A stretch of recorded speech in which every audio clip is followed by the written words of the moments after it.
Masechet Baba Mesia Daf Mem Zayin. We are talking about the ruling that one cannot effectuate a transaction with currency. If I give you currency to buy something, then the item that I'm trying to buy does not yet become mine. I actually have to pull on the item. That is the general rule, but now we'll see a possible exception. Amar Rabba Amar Rav Huna Mechor li be'elu kana v'yesh lo alav ona'ah. If I have some money in my hand and I say, listen, I want to buy that chair from you. So I want to buy it with the money in my hand, but I don't tell you how much it is. I don't show you the money. So therefore that shows you don't really care about the currency value of the money. We're treating the money kind of like an object. And therefore, once I give you those coins, I automatically get the chair. So you can do a kind of kinyan chalipin, even with currency, when it's in my hand and it's closed, and you don't actually care and ask how much it is, treating it like an item. And nevertheless, we do say that there is a law of ona'ah. Ona'ah is if you overcharge or undercharge more than 1/6 of a standard price of a staple item, then one has to either pay the difference or the sale is void. Now, the law of ona'ah only applies to buying and selling with money. It does not apply to barter. If I give you a small chair and you agree to give me a big chair, but we agree with it, and one's worth less and one's worth more, but you agree to the exchange, then that's fine. Law of ona'ah is only with money. So here it's a kind of interesting in-between case according to Rabbah in the name of Rav Huna, that on the one hand we consider this like barter because you didn't ask about how much money it is, undisclosed amount, so you're treating these coins like an item. On the other hand, there also is a law of ona'ah. If I give you less than 1/6 of the value, then you can renege on the deal. Kana afagav de lo mashach dekevan de la kapid kana techi chalipin dameh. Now we explain a buyer, if I'm giving you this money, I acquire that chair, even though I didn't pull the chair, because you are not particular about the sum. You're just like, okay, this bundle of money that's in your hand. Therefore, we treat it like an exchange. On the other hand, we do apply ona'ah, overcharging, because I did say, sell it to me with this. I didn't say, let's do an exchange. So since it has the language of a sale, and it is coins after all, so the law of ona'ah does apply. All that is the opinion of Rabbah in the name of Rav Huna. But that's a little different from Rav Abba, Amar Rav Huna, in the name of Rav Huna, both students of Rav Huna, but they had slightly different traditions. Mecholi be'elu kana ve'en lo alav ona'ah. According to this second version, if same thing, I say, sell me that chair with the coins that are in my hand, and I give you the coins, the sale is effectuated, it's final, like an exchange, and furthermore, there is no law of ona'ah. Also, like the law of an exchange, even if it's half the value of the chair, but we agreed to a barter, so it's treated fully like a barter, according to Rav Abba in the name of Rav Huna. Excellent. Peshita damim ve'en makpid alehen hakamrinan dekane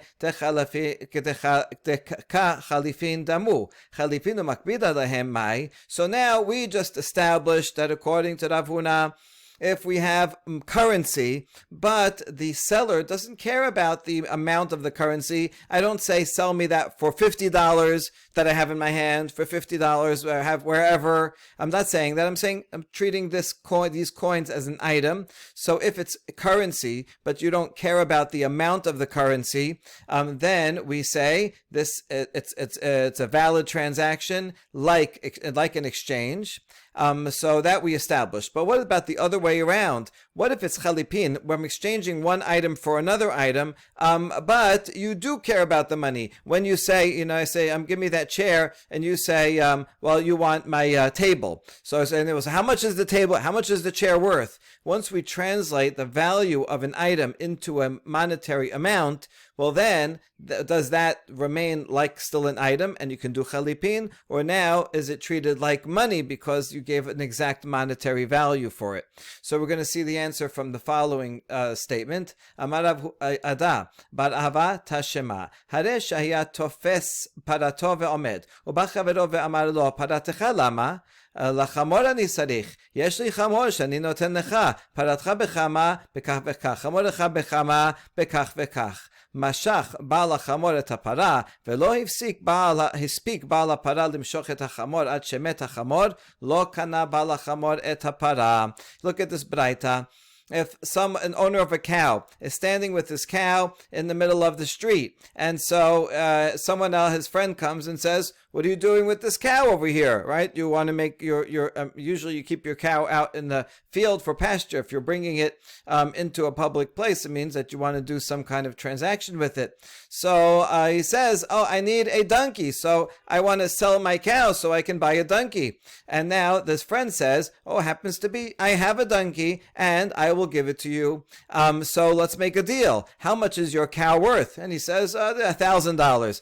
How much is your donkey worth? He says, $1,000. So once they agree on the prices, and now they say, okay, fine, we'll make a deal. To effectuate the deal, the owner of the donkey pulls the cow. Very good. So now he pulled the cow, but the owner of the cow did not yet get a chance to pull the donkey, and in the meantime, the donkey dies. So who's responsible? If you say that it's like chalipin, and yeah, it works, even though they designated amount, it still works like an exchange. Once one party pulls one animal, the cow, the other party automatically gets the donkey, and so therefore, the owner of the cow loses out, because it was his donkey, even though he didn't pull on it, but the exchange is already effectuated, and he loses out, his donkey died.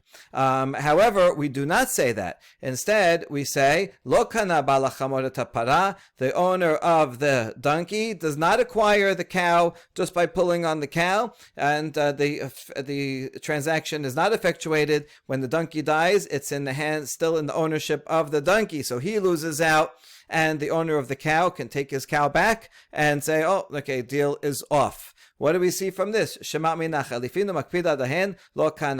reason why it doesn't work? Even though it looks like a very nice kinyan chalipin in the exchange, the answer is because he said, how much is that worth? So now he's not thinking of the cow as an item, but rather the monetary value of the cow of $1,000. So when he pulls the cow, it's really the same as if he is taking $1,000 in cash, and that does not effectuate the transaction, and that's why it doesn't work. So we have a very interesting situation where both cases are kind of the opposite of what we might expected.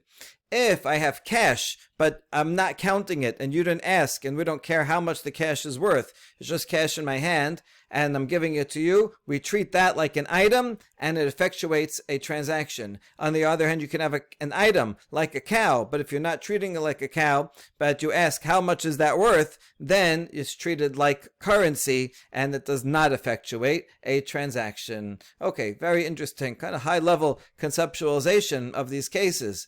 Amar Rava, atu chalipin b'shuftane askinan de la kapde. Rava, however, who is actually usually the master of conceptualization, says this one doesn't work. Are you telling me that whenever you're dealing with a normal case of chalipin, an item for an item, we're dealing with fools, that they don't care how much it's worth? Obviously, whenever you do a barter, you're going to think about, well, how much is that worth on the market? If I could get a better thing with cash, and I'm not going to change this, how much is my thing? How much is your thing worth? So everybody who's doing barter is also calculating monetary amounts. So what you're saying doesn't make sense. This is a typical case of barter.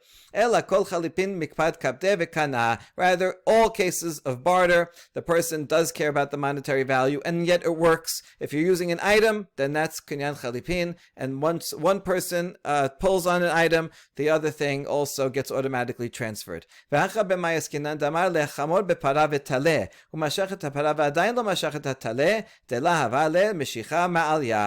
Braita is talking about a case where the owner, one guy wanted to get a chamor, and the other guy said, I'll give you my chamor in exchange for your cow and your lamb. It was two things. And then the owner of the donkey only pulled the cow, but did not yet pull the lamb. So since he didn't pull all the things that he's going to acquire, That's why the transaction didn't work over here. But if it was only a cow and he pulled it, or if he pulled on both the cow and the lamb, then the donkey would have gone over automatically, become the possession of the owner of the cow, and if it died, then it would be a loss of the owner of the cow. So Rava has to add in a lamb here that's not said in order to explain this case, but he says that logic of what you said doesn't make any sense. All barter is assuming that people are calculating the price. It's interesting because barter used to be in ancient civilization, before money was invented, barter was the standard thing. And so you'd say, well, I really need wheat, you really need barley, so we'd exchange things that seem roughly equivalent, or that it's worth it for me. I have so much wheat, but I need more of that. But once currency is introduced, really in a way, all barter becomes just a complex currency. Just you're translating my item into money and your item into money, and we're as if buying and selling in two transactions, but we skip the middle part, and so we just give the item for the item. But it's always with a monetary value in mind. So Rava says all transactions with an item are chalipin, and they do one side pulling effectuates a transaction. Amar mor mechor li be'elu kana v'yesh lo alav onaa lema savar Rav Huna matbea naaseh chalipin. So now we go to the first version of Rav Huna by Rabbah, and says, listen, if I sell you this, I want to trade the coins in my hand, and you sell me the chair that's there, so it effectuates, it works, meaning it's like chalipin, although there is ona'ah, so it's like money in that sense that the law of overcharging applies. So according to this version and this ruling, it sounds like Rav Huna thinks that you can do chalipin with money, because it's currency, and yet you're doing chalipin. So is that right? Does Rav Huna think that? And we answer, La, Rav Huna sabar like Rabbi Yochanan damar devar Torah ma'ot konot mipnei ma amru meshicha kona gezerah shema yomar lo nisrifu chitecha ba'aliyah milata de shechicha gazu b'rabanan milata de la shechicha lo gazru ba'rabanan. No, not necessarily. It could be that Rav Huna follows the opinion of Rabbi Yochanan, who said, according to Medoraita law, if I give you money, just regular cash, right? We counted 1, 2, 3, 4 coins, and I give it to you, that effectuates the transaction, and the chair that I'm trying to buy is already mine, even without pulling it. That's the Doraita law. However, the rabbis came and made a gezerah and said that money does not effectuate it, rather only pulling the item. Why did they say that? Because then if the thing I'm trying to buy is still in the seller's hands and the fire breaks out, he's not going to bother to save it, and he's going to say, the wheat that I was trying to sell you, it was up there and in the attic, and it got burned. Sorry, you're lost, and he won't even bother to try to save it, and so that's not good. So therefore, the rabbi said, this is a gezerah. We don't want this to happen. Now, but the rabbis only made gezerah on common occurrences. But if it's not a common occurrence, the rabbis did not make a gezerah. And in this case, where I say, here, I want that chair for the money in my hands, but don't bother counting it. Whatever is here, whatever, just trust it. And make that and make the transaction. That's an uncommon occurrence. People are going to say, how much money is in the hand? This is the sale price. You have to match it. And so since it's not a common occurrence, the rabbis didn't make a gezerah, and that's why the transaction works in this case, not because it's kinyan chalipin. So this is a different explanation than what we said before. Before we said that currency that's not counted, and no one asked about how much currency it is, you can treat the money like an item, and yes, you can do chalipin with money in such a case. This explanation is different. Now we're saying that it really is just money, but because it's an unusual circumstance, so we fall back to the Oraita law, where money can effectuate an exchange, and we don't make a gezerah in this case. Amar lemor huna bered Rav Nachman l'Rav Asher atun hachi matnitnu la anan hachi matninan la v'chen amar Rav Huna en matbea na'asa chalipin. So Moruna, the son of Rav Nachman, told Rav Asher, oh, is that how you learned this derivation here, where we quoted it and we asked a question and then an answer, and through this reasoning you figured out that according to Rav Huna, it seems that he follows Rabbi Yochanan, and he thinks that matbeya is not chalipin. You cannot use a coin for chalipin in general, and this is an exception only because the rabbinic gezerah doesn't apply. So you did this all through reason and figured it out, but actually we have a direct tradition from Rav Huna that Rav Huna says a coin cannot be used as an exchange to effectuate a transaction at all, and that's the general rule. It's true, it's a gezerah, and the gezerah does not apply in this case, but he still follows the rule that you cannot use a coin for a transaction in general. So you figured that out through a reason, we have it through a tradition, but really I'm in agreement, but I actually have a direct proof that Rav Huna actually said that, and so that is his actual reasoning. Good. Bameh konin. Now we're going to talk about chalipin in general. How does it work? How does it make a transaction? How do you do kinyan chalipin? Rav amar bechelav shel koneh deni chale lekoneh deleheve makne koneh kiyeched deligmar velakni le velavi amar bechelav shel makne kedebaina lemamar lekaman. Machloket Rav and Levi. Who is the one who gives an item? Let's say a handkerchief, which is the symbolic item, to get your chair. So if I have a coin to Rav, I'm the one, I want to buy your chair.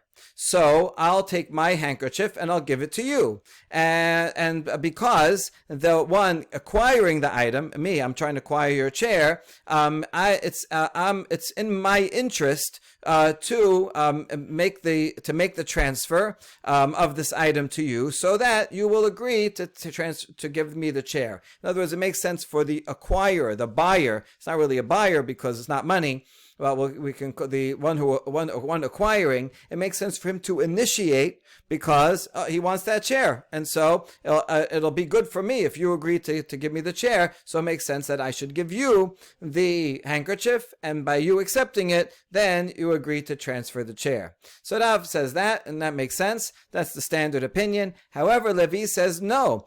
The seller, the one giving the chair, you give me the chair and you also give me the handkerchief. Now the chair is heavy and it's over there, so we just want to make the transaction quickly. So you give me a handkerchief, and by my accepting the handkerchief, I accept and I acquire the chair. So it's actually the one giving, the seller, that gives the handkerchief symbolically, and symbolically, or then also through that symbol, the chair actually gets acquired by the receiver. And Levi will explain further on more. Amar le Rav Huna midis karta le Rava וללוי דאמר בחלב של מקנה כקנה ארעה אגב גלימה אם כן הבו לנכסים שיש להם אחריות נקנים נכסים שאין להם אחריות ואנה ניפחה תנן נכסים שאין להם אחריות נקנים עם נכסים שיש להם אחריות. So Rav Huna from Diskarta asked Rava, according to Levi, where it's the giver that gives not only the item but also the handkerchief, what if he's giving over land? Instead of a chair, let's say it's land. So I want to acquire your land, and so how do you do that? Well, say we're not near the land, so I can't acquire it physically, and so you give me a handkerchief, and by my accepting it, I also get the land. According to that, we have property that you can make a guarantee on. That means land will be acquired through property that you cannot use as a guarantee, meaning movables, right? You're giving me a movable item, and through that, I'm also acquiring the land.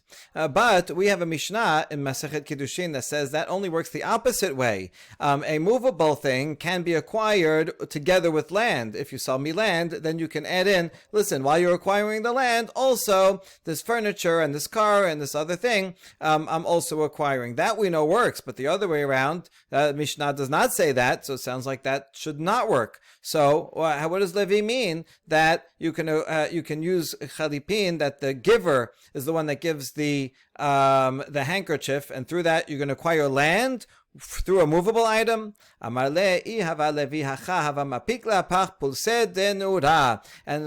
told this Rav Huna, this is not the regular Rav Huna, the different one from Diskarta. He says this was not a good question. It was in fact a disrespectful question to Levi. You're challenging Levi. You think he didn't know what he was talking about? If Levi was here, he would have taken out a rod of fire and hit you with it. Mi savrat gilima maknele pahianaade kamekabel mine gamar ve'akni le. Do you think that it's the cloak that is being given is what effectuates the transaction? It's not that, but rather the benefit of that other person accepting that cloak, that it's through that which that makes the acquisition. In other words, if you're giving me land and you give me a cloak or a handkerchief, so it's not the fact that you gave it to me, but rather the fact that I accepted it, that gives you pleasure, that you agreed, that I agreed to accept this cloak from you so that I can get the land. So you're happy that this item was accepted and you received that pleasure. So actually a giver is also getting something. When you give something, when you give a gift or anything, right, and the other person accepts it, you wanted them to accept it, you get pleasure from it. So that's actually how it works. It's that the giver is receiving pleasure and of acceptance, and thereby by receiving that pleasure of acceptance, the land is transferred over. So that's how it works, and now we understand that better. Ketana'eh. Now this machlok between Rav and Levi about is the handkerchief given by the receiver or the giver parallels a machloket between two Tanaim in the following Baraita.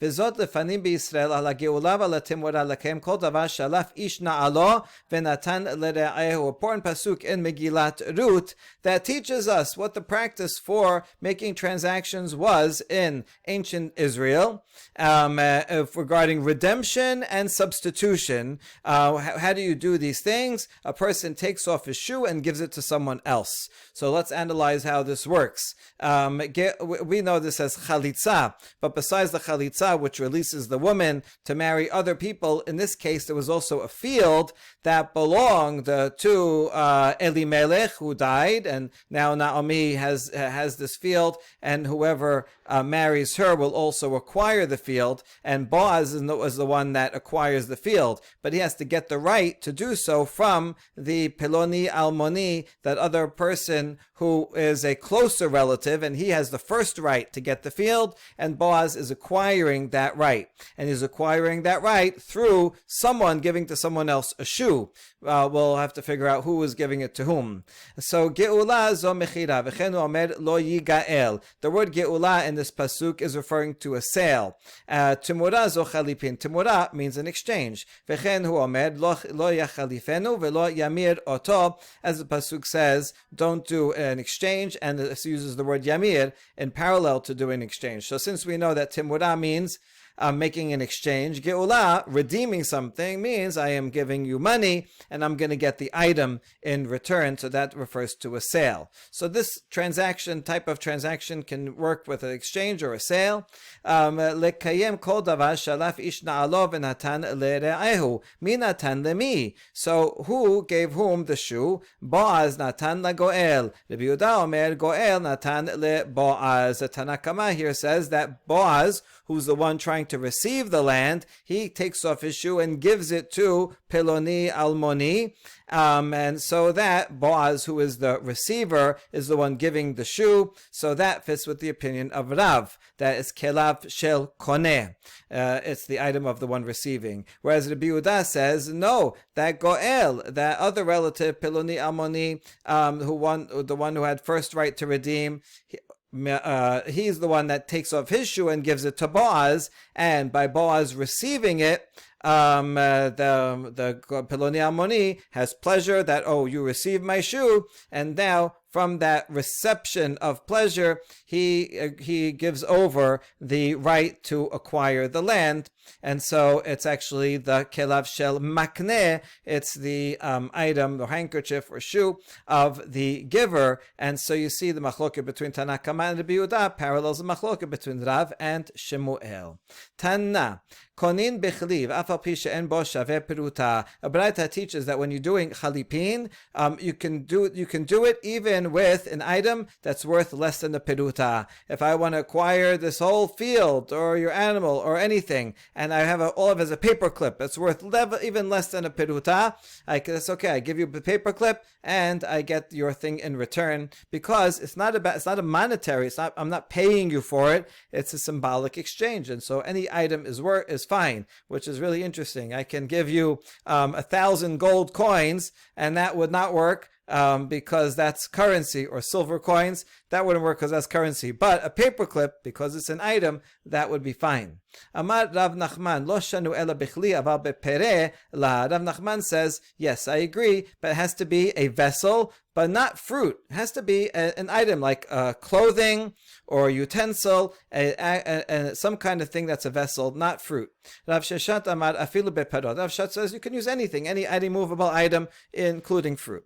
My Tama de Rav Nachman Amar kera na'alo na'alin midi achari na'ala. What's the source of Rav Nachman? From that pasuk regarding Boaz, it says he takes off his shoe. Now it doesn't have to be literally only a shoe, but something that's like a shoe, meaning a vessel, a piece of clothing, a utensil, something that you use, but not other things. My ta'ameh de Rav Sheshat. What's Rav Sheshat's source? Amar kera lekayem kol davar, to confirm all matters, all things. So that means you can use anything. Rav Nachman, nami haketiv lekayem kol davar. But Rav Nachman, what do you do with that pasuk that says all items? Hahu lekayem kol davar niknin bimin al. So no, that's about the item that you're acquiring. That if you give a utensil, then you acquire all things that can be acquired through this, including fruit. All right, that's fine. I can give you, if I give you a shoe or a handkerchief, then I can acquire fruit. That's fine, but you can't use fruit to initiate the transaction. That has to be something like a shoe. But Rav Sheshat, name haketiv na'alo. Rav Sheshat, what are you going to do with that word? It says shoe, so it doesn't mean it has to be like a shoe. Amar Rav Sheshat, ma na'alo davar mesuyam afa kol davar hamesuyam lapuke chasi rimon v'chasi egoz de la. Rav Sheshat says, I learned from the word shoe that it has to be a whole item and not half an item. So I can use a whole pomegranate, but not half a pomegranate. I could use a whole nut, but not half a nut in order to initiate an exchange. It has to be an item and not half an item. Amar Rav Sheshat bered Rav Idi keman katvinan haidana bemana dichshal miknaya be. Rav Sheshat, the son of Rav Idi, says nowadays we write in documents, and if in the document you're going to use a kinyan chalipin to effectuate the change, and the document is there as proof that this in fact happened, so they write in a document, we made this transaction with mana, a vessel that is kosher to acquire something with. We in fact write these exact words in a ketubah, every ketubah until today, because when we effectuate the ketubah, we use a kinyan chalipin. Someone gives to the chatan a handkerchief, and he receives, by receiving the handkerchief, he agrees to, gives over all the payments and obligations of payment that are written in the ketubah. It's a financial agreement, and it is effectuated through kinyan sudar, through kinyan chalipin, and that's written in the ketubah. So what does this mean? What do these words signify legally? So when it says mana, meaning that means a vessel, that excludes Rav Sheshat that you can use fruit. So that's very important. You cannot use fruit. If using a mana, it has to be a vessel. Dichshar lapukim b'dishmuel de ka'amar konin b'meroka. And when it says something kosher, that excludes the opinion of Shemuel, who says you can use duchanyan chalipin with date pits, even though those are disgusting, or some translate it as dung, things they use, that tanners use. These are things that are very disgusting, and Shemuel said you could use them, but by saying kosher means not those things, right? So we are excluding those items. You cannot use them for kinyan chalipin. Lemikneya lapukim de levida amar bekalav shel makneh kamashmalan de lemikneya vela lekanoye. And when the word to acquire, that excludes Levi. He said that it's the vessels of the giver, and so that's why he says something, we're going to use an item that you can acquire with and not transfer to someone else. So I'm giving you the handkerchief, I'm giving you an item by which I can acquire. So that means It's the person acquiring that's giving the item. Be Rav Papa amar lamu'ute matbeya. The word be, it as an extra word, Rav Papa says that comes to exclude a coin. You can't use a coin.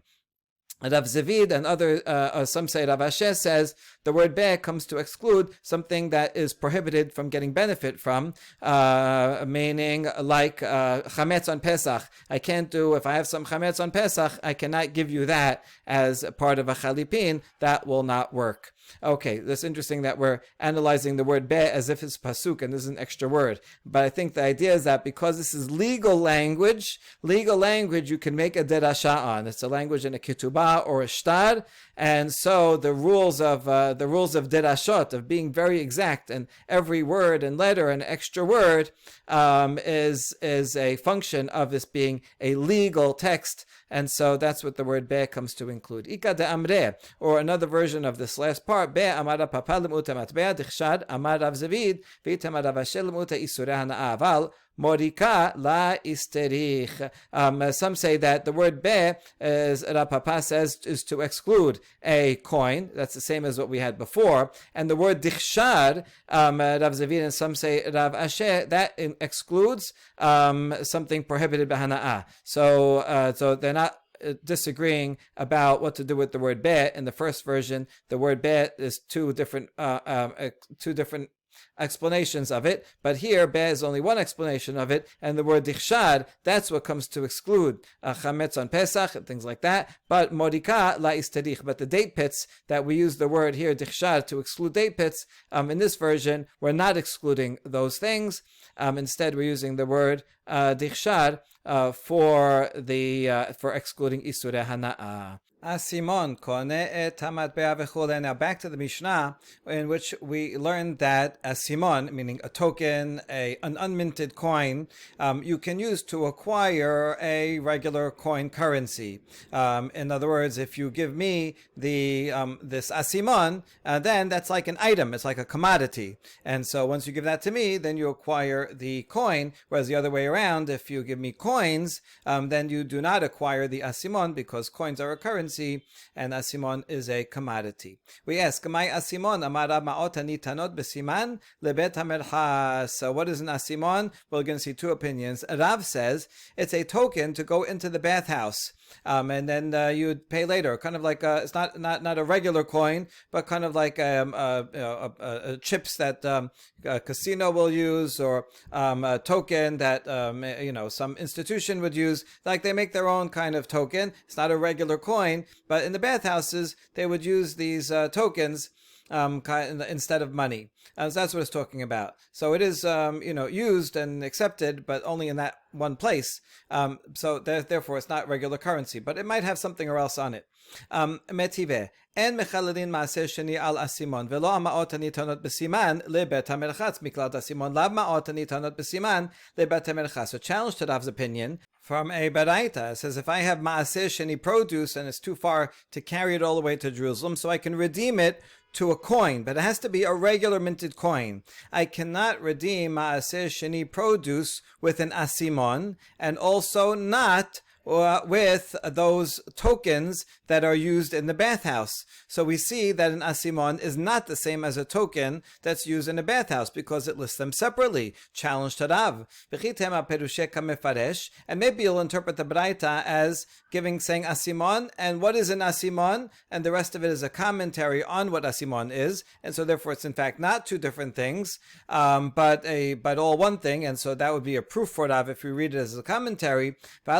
Hachi mechalelin maaser sheni al asimon. Divrei Rabbi Dosav chamim omerim en mechalelin v'shavin she'en mechalelin al maot hanitanot besiman lebet hamelchatz. But look at this braita that says that you cannot read it that way in this braita, because here we have the opinion of Rabbi Dosav that says you can redeem maaser sheni fruit on an asimon. Chachamim say you cannot use an asimon, but Rabbi Dosav and Chachamim agree that you cannot redeem maaser sheni on money, on coins that you use as tokens for the bathhouse. So you see clearly that an asimon is not the same as a bathhouse token, because there's a disagreement regarding asimon, but there is no disagreement regarding the bathhouse token. So obviously these are not the same, and you cannot read this baraita as that this is a commentary on it. So therefore, this is a serious challenge against Rav. And so instead we give a different opinion. Ela amar Rabbi Yochanan, Maya asimon pulsa. What Rabbi Yochanan says, what is asimon? It's not a bathhouse token, rather it's an unminted coin. V'azda Rabbi Yochanan l'ta'ameh. Da'amar Rabbi Yochanan Rabbi Dosa v'Rabbi Ishmael amru davar echad. Rabbi Dosa hadamaran. Rabbi Ishmael ma'hi detanya v'sarta ha'kesef biyadecha. L'rabot kol davar nisrar biyad.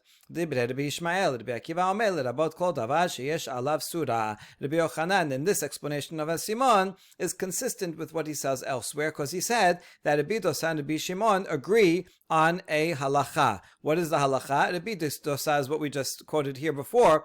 Rabbi Dosa says that one can use an asimon to redeem maaser sheni. And Rabbi Ishmael said the same thing, as we see in the following baraita regarding maaser sheni money. He says you should bind it up in your hand and take it to Jerusalem.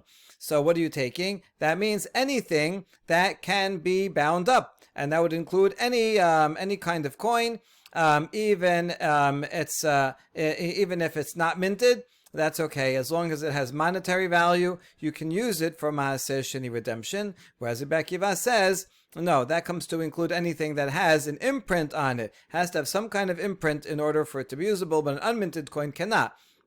So we see that Rabbi Ishmael agrees with Rabbi Dosa, and this assumes Rabbi Akiva as opposed to Rabbi Ishmael. So Rabbi Akiva says it has to have an image on it. That means Rabbi Ishmael says even if it has no image on it. So we see that Rabbi Yochanan in both statements understands that an asimon is something that has no image on it.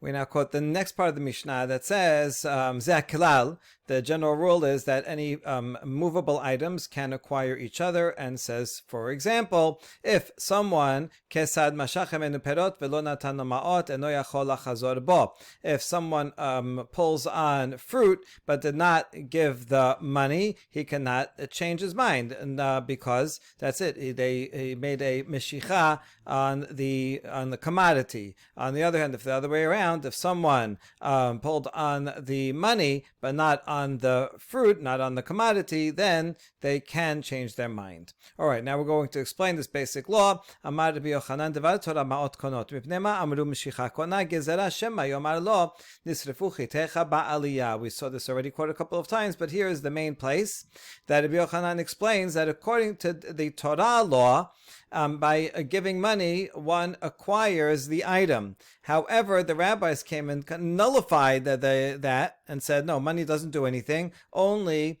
pulling on the item, that's what effectuates the transaction. Why did the rabbis do that? Because they made a gezerah. They were afraid that the seller would say, this you paid me for this wheat. Okay, the second you paid me, it's already yours. But even though it was in my storehouse, sorry, there was a fire and it all burnt and you lost everything. And so we don't want that to happen. So now we ask, sof mandishda lidleka ba'esh shalomeh.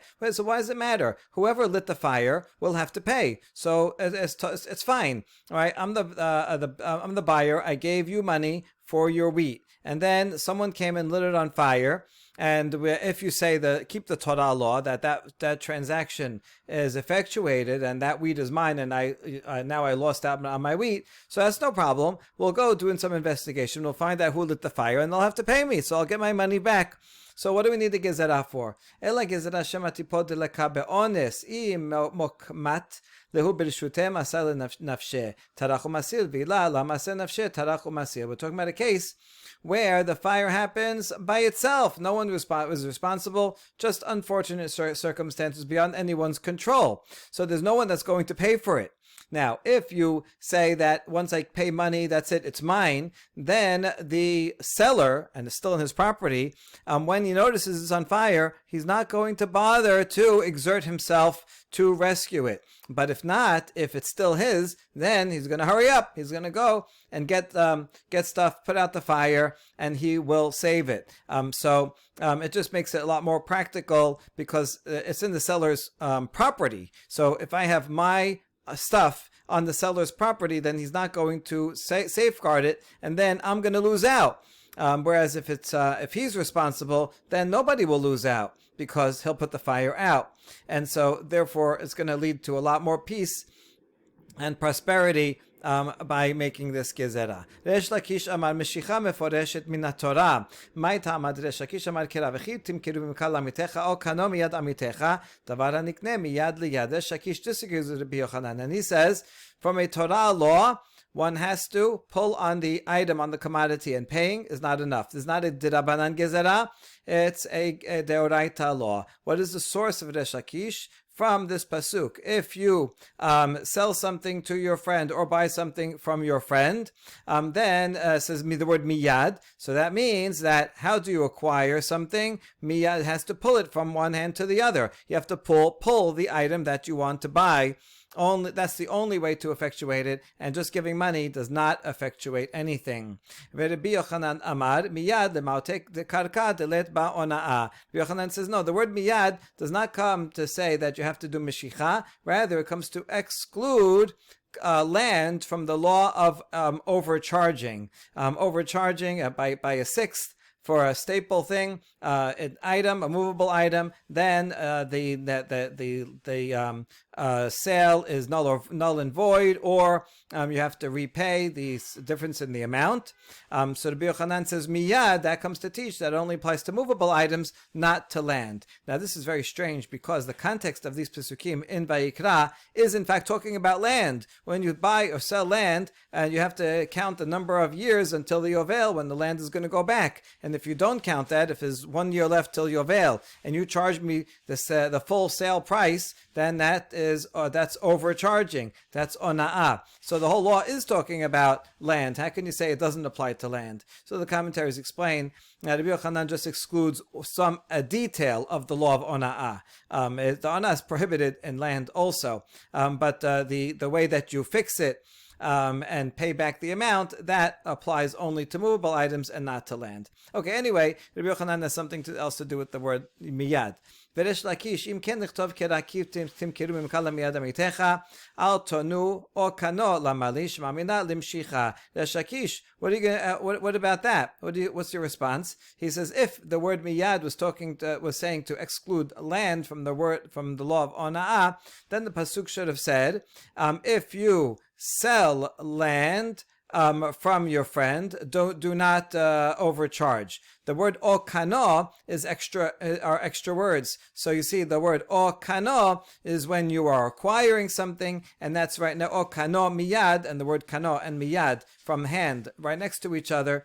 That teaches that you have to actually pull something. So I agree that the word miyad by itself can teach what Rabbi Yochanan says, but the word okanot as extra teaches that you have to pull something in order to acquire it. Money doesn't work. Rabbi Yochanan okano miyad my abid le. Now Rabbi Yochanan, what do you do with those extra words okano? Mibay le lechetanya v'chitim kiru mimkad al tonu enli ela shenit anna lokeach nita anna mocher minayin tamud lomad okano al tonu. So Rabbi Yochanan needs this phrase okano to teach me what the Baraita says. If from the phrase, if you sell something to your friend, do not overcharge. So there, I only know that the seller cannot overcharge the buyer. But what about the other way around? If the buyer overcharges the seller, that's also prohibited. That's why I need okano. Or if you acquire something, sell something or buy something, either way, do not overcharge. So that's why I need that extra okano, and I do not learn that you have to do meshicha. Resh Lakish says I can learn two things from it. From the phrase that by itself, I can learn what Rabbi Yochanan says, and from the juxtaposition of okano next to miyad, I can learn that from a doraita perspective, you have to pull something and money does not work. All right, now we're going to bring some challenges to these two opinions. Tenan, Rabbi Shimon Omer, Kol she'akesef beyado, yado el ha'alyona. Mocher hu demasi hadarbe, lokeach la maseh hadarbe. Back in our Mishnah, according to Rabbi Shimon, whoever is holding on to the money has the upper hand, so that if I'm buying something and I pay you the money, so that sale is not final, but it's only not final in one way. Since the seller is the one that has the money, the seller can reverse his opinion, but the buyer cannot. That's the opinion of Rabbi Shimon against Tanakama, who says that neither party can change their mind and renege on the deal. Now let's analyze Rabbi Shimon. Iamat bishlama ma'ot konot mishum hachi mocher maseh hadarbe lokeach la masa hadarbe. Ia ela iamat ma'ot enan konot lokeach name li hadarbe. If you say that money works on a deoraita level, that's the opinion of Rabbi Yochanan. So that's why the seller can change his mind, but the buyer cannot change his mind. That is, Rabbi Shimon's opinion makes sense according to Rabbi Yochanan, that the buyer cannot change his mind because for him we keep the Deoraita law in place. He gave the money, that's it. That from his perspective, the sale is final. He cannot change his mind. For the Gezerah, we only need to address the seller. He's the one that we want to give the message. Listen, seller, if it goes on fire, you better go save it. So we tell the seller, from your perspective, the sale is not final. So the seller gets the benefit that if he wants to change his mind, he can renege on the deal. But that also comes with the responsibility that since the sale is not final, if it goes on fire, then you're going to be responsible. So therefore, you better save it. So Rabbi Shimon's distinction between the buyer and the seller makes sense according to Rabbi Yochanan. However, if you follow Resh Lakish, who says on the Deoraita level, giving of money does not make an acquisition, so then the buyer gave money to the seller, nothing happened. So why can't the buyer also change his mind, renege on the deal? Amar lach Resh Lakish alibad Rabbi Shimon la ka'amina ki ka'amina alibad Rabbanan. Resh Lakish says, my opinion, when I said that on a Doraita level you have to do Meshicha, money doesn't do anything, I was not saying that within Rabbi Shimon. I was rather only explaining the opinion of Rabbanan. And so for Rabbanan it makes sense. If once you pay, even if you pay, both parties can renege on the deal because the Shakish says, according to Rabbanan, paying doesn't do anything even on a deoraita level. Good. Bishlamai l'Resh Lakish. Now we're going to turn the tables around. Hainu dika ben Rabbi Shimon l'Rabbanan. We understand Resh Lakish and how he explains the difference between Rabbi Shimon and Rabbanan. According to Rabbanan, on the Doraita level, money does nothing, and therefore both parties can change their mind. And Rabbi Shimon disagrees with that. And Rabbi Shimon can follow something like the opinion of Rabbi Yochanan. And so now I understand what their disagreement is about. Ela Rabbi Yochanan ma'ika ben Rabbi Shimon l'Rabbanan. However, according to Rabbi Yochanan, how can you explain the difference between Rabbi Shimon and Rabbanan? Ika benayu de Rav Chisda, de Amar Rav Chisda, kederech shetikenu meshicha b'mochrin, kach tiknu meshicha b'lakochot. Rabbi Shimon let le de Rav Chisda, Rabbanan it lehu de Rav Chisda. So according to Rabbi Yochanan, he can explain that the difference between Tanakama and Rabbi Shimon is the opinion of Rav Chisda. Rav Chisda said, just like the rabbis made a takana, they made a gezerah that you have to pull an item, and they made that gezerah on the seller, so too they extended it also to the buyer. Whereas Rabbi Shimon does not agree with Rav Chisda, and they did not extend it from the seller to the buyer. And so the rabbis agree with Rav Chisda, and Rabbi Shimon does not. In other words, according to Rabbi Shimon, as we said before, when the rabbis make a gezerah, they say the gezerah only needs to apply to the seller because he's the one that we want to make sure that he has owner responsibility for the wheat. So we tell the seller, you can renege on the deal. From your perspective, the sale is not final. But for the buyer, there's no need for him to keep the deal open. From his perspective, the deal is closed. He cannot renege. We keep the basic Torah law for the buyer. And so that's what Rabbi Shimon says. Whereas Rabbanan are following the logic of Rav Chisda, or assuming the logic of Rav Chisda. Rav Chisda is explaining Rabbanan that once the rabbis make a gezerah on the seller, well, it's not fair that the seller can change his mind and not the buyer. So once we say that the seller can change his mind and the sale is not final, because we want to make sure the seller is responsible for saving the wheat from fire, so too we say that the sale is not final also from the buyer's perspective, and he can also change his mind. Baruch Adonai Le'olam. Amen ve'amen.